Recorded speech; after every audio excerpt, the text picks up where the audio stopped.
আসসালামু আলাইকুম। আন্তর্জাতিক বাংলা সংবাদে আপনাকে স্বাগতম। প্রথমে জানিয়ে দেব সংবাদ শিরোনাম, পরে বিস্তারিত। অন্যদিকে লেবাননের শরণার্থী শিবিরে ইসরায়েলি হামলায় ফাত্তা নেতা বেঁচে গেলেও ছেলেসহ নিহত 5 জন। অন্যদিকে তেহরান সফরে রুশ প্রধানমন্ত্রী মিখাইল। শিরোনামের প্রথমে থাকছে লেবাননে শুরু হলো ইসরায়েলের অপারেশন নর্দার্ন অ্যারোস। 20,000-এর বেশি বাংলাদেশির পাসপোর্ট ফেরত দিয়েছে ভারত, সূত্র টাইমস অফ ইন্ডিয়া। সর্বশেষ জানিয়ে দেব পাকিস্তানের গোয়েন্দা সংস্থা আইএস যেভাবে কাজ করে। এতক্ষণ শুনছিলেন সংবাদ শিরোনাম, এবার বিস্তারিত। তার আগে আমাদের ভিডিওটি ভালো লেগে থাকলে লাইক, কমেন্ট এবং সাবস্ক্রাইব করবেন এবং কে কোথা থেকে দেখছেন কমেন্ট করে জানিয়ে দিবেন। লেবাননে শুরু হলো ইসরায়েলের অপারেশন নর্দার্ন অ্যারোস। সকল সংখ্যাকে সত্য করে লেবাননে স্থল হামলা শুরু করেছে দখলদার ইসরায়েলি প্রতিরক্ষা বাহিনী আজ মঙ্গলবার 1 অক্টোবর স্থল হামলা চালানোর ঘোষণা দেয়। যদিও হামলাটি সীমিত এবং নির্ধারিত লক্ষ্যবস্তু লক্ষ্য করে চালানো হচ্ছে বলে দাবি করছে তারা। ইসরায়েলি প্রতিরক্ষা বাহিনী স্থল হামলার ব্যাপারে বলেছে, কয়েক ঘন্টা আগে হিজবুল্লাহর অবকাঠামো লক্ষ্য করে দক্ষিণ লেবাননের সীমান্তবর্তী কয়েকটি গ্রামে নির্দিষ্ট এবং সীমিত স্থল অভিযান শুরু করেছে সেনারা।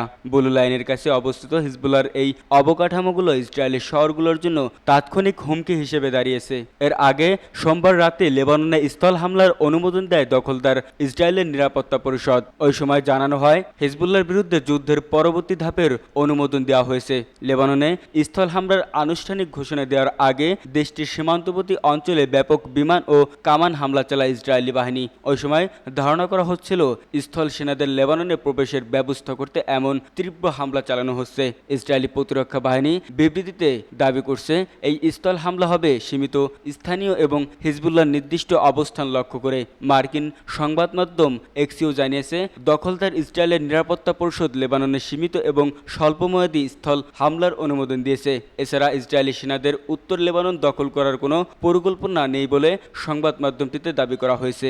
লেবাননে ইসরায়েলের নতুন স্থল অভিযানের নাম দেওয়া হয়েছে অপারেশন নর্দার্ন অ্যারোস। ইসরায়েলি বাহিনী জানিয়েছে, হামলাটি চালানো হচ্ছে স্থল, আকাশ এবং কামান বাহিনীর সমন্বয়ে। কাতার ভিত্তিক সংবাদ মাধ্যম আল জাজিরা জানিয়েছে, স্থল হামলার আগে ইসরায়েল সীমান্তবর্তী অঞ্চলে ব্যাপক কামান হামলা চালিয়েছে যেন হিজবুল্লাহর যোদ্ধারা তাদের অবস্থান থেকে সরে যান এবং তারা সেসব অবকাঠামো ধ্বংস করে দিতে পারে। তবে হিজবুল্লাহর যোদ্ধারা পাল্টা প্রতিরোধ গড়ে তোলেন, তাহলে ইসরায়েলের এই সীমিত স্থল অভিযান ধরে রাখা কষ্ট হবে। ইসরায়েল যদি লেবাননের শক্ত অবস্থান গড়তে চায় তাহলে তাদের আরো সামনে এগিয়ে যেতে হবে। পাকিস্তানের গোয়েন্দা সংস্থা আইএস যেভাবে কাজ করে। উপমহাদেশের সবচেয়ে পুরনো গুপ্তচর সংস্থা হিসেবে পরিচিত পাকিস্তানের আইএস তথা ইন্টার সার্ভিস ইন্টেলিজেন্স। বিশ্বের বিভিন্ন দেশ এ ধরনের গোয়েন্দা সংস্থাগুলো দেশের অভ্যন্তরে তাদের কার্যক্রম না চালালেও এক্ষেত্রে ব্যতিক্রম আইএস। শুধু তাই নয়, রাজনৈতিক নজরদারির অভিযোগও রয়েছে সামরিক এই গোয়েন্দা সংস্থার বিরুদ্ধে। চলুন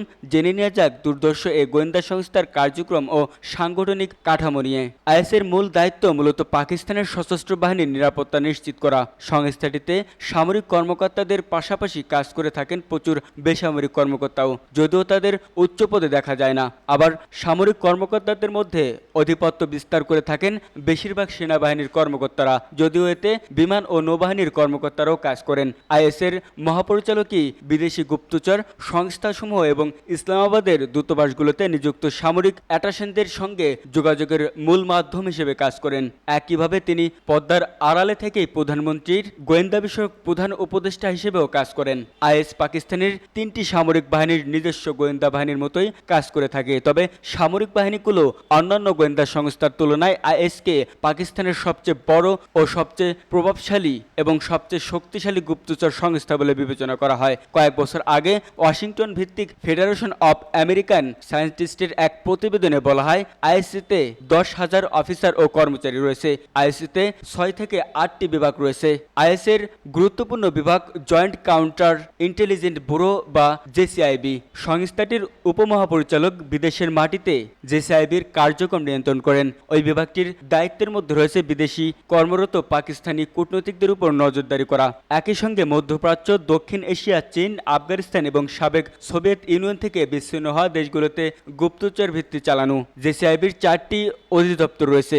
একটি বিভাগ বিদেশি কূটনৈতিক ও বিদেশিদের উপরে ব্যক্তিগতভাবে নজরদারি করা হয়, আর একটি বিভাগ অন্য দেশের রাজনীতি সম্পর্কিত গোয়েন্দার তথ্য সংগ্রহ করে। তৃতীয় বিভাগ এশিয়া, ইউরোপ ও মধ্যপ্রাচ্যে গোয়েন্দার তথ্য সংগ্রহ করে। চতুর্থ বিভাগটি প্রধানমন্ত্রীর গোয়েন্দা বিষয়ক সহকারী হিসেবে কাজ করেন। এই বিভাগটি আইএস কর্মকর্তাদের উপরে নজরদারি ও রাজনৈতিক কর্মকাণ্ডের তথ্য সংগ্রহ করে। পাকিস্তানের সব বড় শহর অঞ্চলে এই বিভাগের কার্যালয় আছে।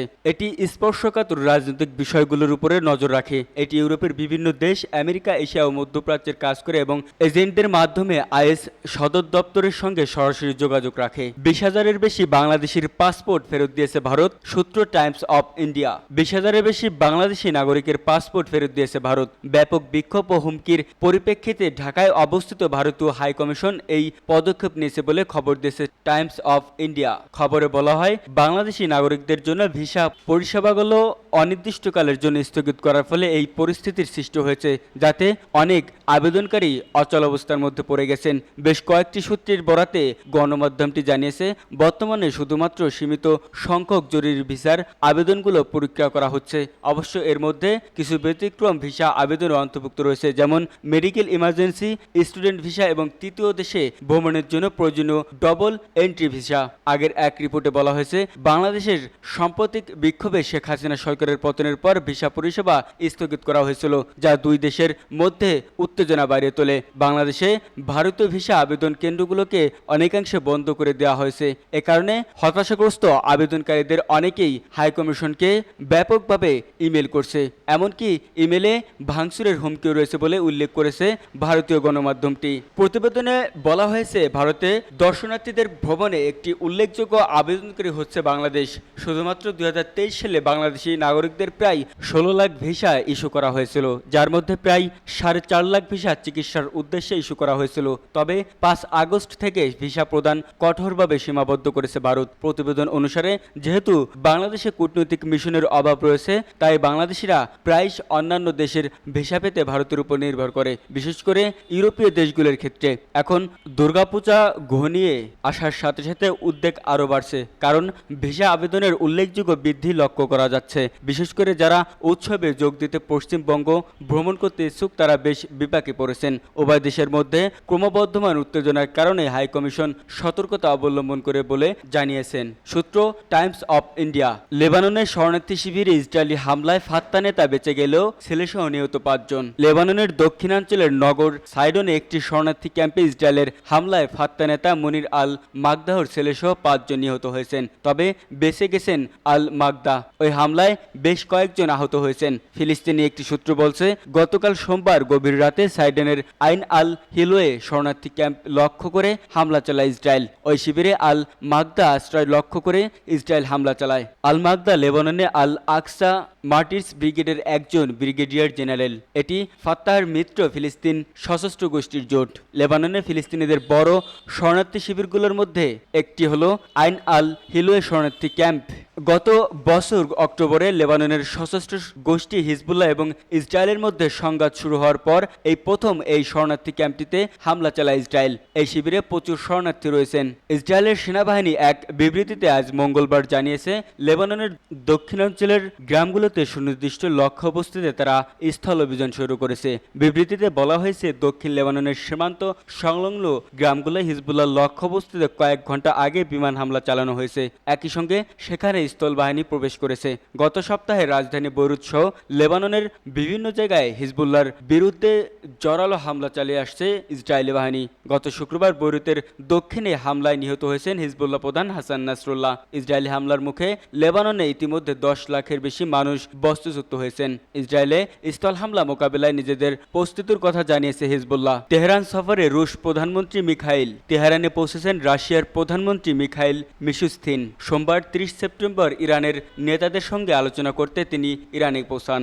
এক প্রতিবেদনে রুশ সংবাদ সংস্থা তাস ও মেহের নিউজ এই তথ্য জানায়। প্রতিবেদনে বলা হয়, বর্তমানে রুশ প্রধানমন্ত্রী তেহরানে অবস্থান করছেন। সেখানে তিনি ইরানের প্রেসিডেন্ট মাসুদ পেজিশকিয়ান ও ভাইস প্রেসিডেন্ট মোহাম্মদ রেজা আরেফের সঙ্গে বিভিন্ন বিষয় নিয়ে আলোচনা করবেন। দুই পক্ষের মধ্যে অর্থনৈতিক, সংস্কৃতি এবং মানবিক ক্ষেত্রে দ্বিপাক্ষিক সহযোগিতা নিয়ে আলোচনা করা হবে বলে জানিয়েছে দুদেশের সংবাদ মাধ্যম। এছাড়াও পরিবহন, জ্বালানি এবং শিল্প শিল্প খাতে যৌথ প্রকল্পগুলোতে বিশেষ মনোযোগ দেওয়ার বিষয়ে তাদের মধ্যে আলোচনা হবে।